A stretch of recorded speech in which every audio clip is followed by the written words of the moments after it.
അസ്സലാമു അലൈക്കും.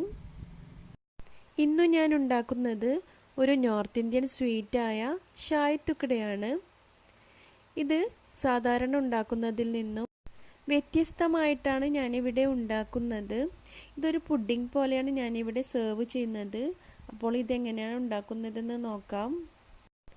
ആദ്യം ഒരു പാനിലേക്ക് 3 കപ്പ് പാലൊഴിച്ചു കൊടുക്കാം.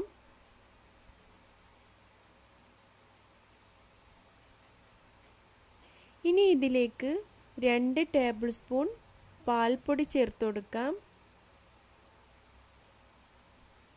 ഇനി 1 ടേബിൾ സ്പൂൺ കസ്റ്റാർഡ് പൗഡർ ചേർത്ത് കൊടുക്കാം.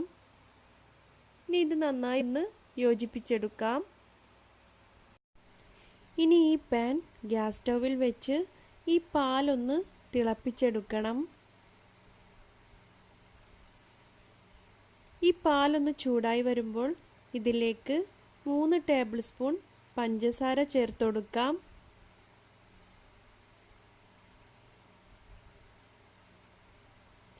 ഇനി ഇതിലേക്ക് 1/2 ടീസ്പൂൺ ഏലക്ക പൊടിച്ചത് ചേർത്ത് കൊടുക്കാം. നിങ്ങൾക്ക് വേണമെങ്കിൽ സാഫ്രോണും കൂടി ചേർത്ത് കൊടുക്കാം.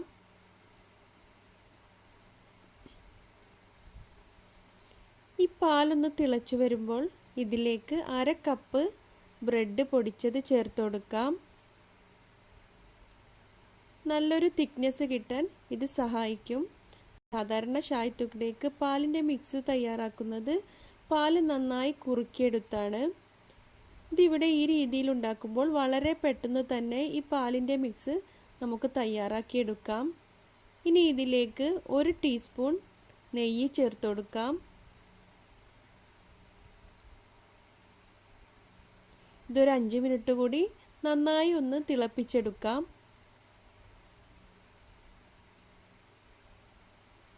ഇപ്പോൾ നമ്മുടെ പാലിൻ്റെ മിക്സ് ഇവിടെ റെഡി ആയിട്ടുണ്ട്.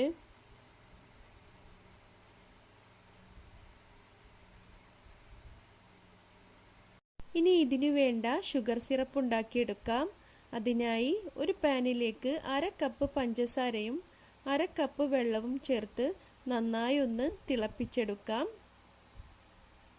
ഇതിലേക്ക് ഒരു പിഞ്ച് ഏലക്ക പൊടിയും കൂടി ചേർത്ത് കൊടുക്കാം.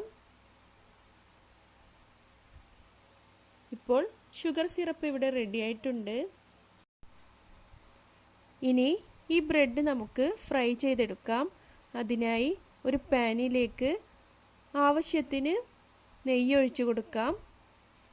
ഇനി ഇതിലേക്ക് ഈ ബ്രെഡ് വെച്ചെടുത്ത് 2 ഭാഗവും ഗോൾഡൻ കളർ ആകുന്നത് വരെ ഒന്ന് ഫ്രൈ ചെയ്തെടുക്കാം. എല്ലാ ബ്രെഡും നമുക്ക് ഇതുപോലെ ഫ്രൈ ചെയ്തെടുക്കാം. ഇനി ഇത് നമുക്ക് സെറ്റ് ചെയ്യാം. ഞാനിവിടെ ഒരു പുഡിംഗ് പോലെയാണ് സെറ്റ് ചെയ്യുന്നത്. ഒരു ട്രേയിലേക്ക് ഈ പാൽ മിക്സ് പകുതി ഒഴിച്ചു കൊടുക്കാം. ഇനി ഈ ബ്രെഡ് ഈ ഷുഗർ സിറപ്പിൽ മുക്കി ഇതിന് മുകളിലേക്ക് വെച്ച് കൊടുക്കാം. എല്ലാ ബ്രെഡും ഇതുപോലെ നിരത്തി വെച്ച് കൊടുക്കാം.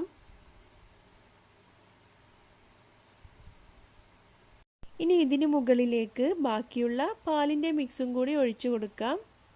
ഇനി ചോപ്പ് ചെയ്ത ബദാമും പിസ്തയും ഉപയോഗിച്ച് ഇതൊന്ന് ഗാർണിഷ് ചെയ്യാം. ഇപ്പോൾ നമ്മുടെ ഷായ് തുക്ഡ ഇവിടെ റെഡി ആയിട്ടുണ്ട്. ഇത് ഒരു 1 മണിക്കൂർ ഫ്രിഡ്ജിൽ വെച്ച് നമുക്ക് സെറ്റ് ചെയ്ത് കഴിക്കാം. അപ്പോൾ എല്ലാവരും ഒന്ന് ട്രൈ ചെയ്ത് നോക്കി അഭിപ്രായങ്ങൾ അറിയിക്കുക.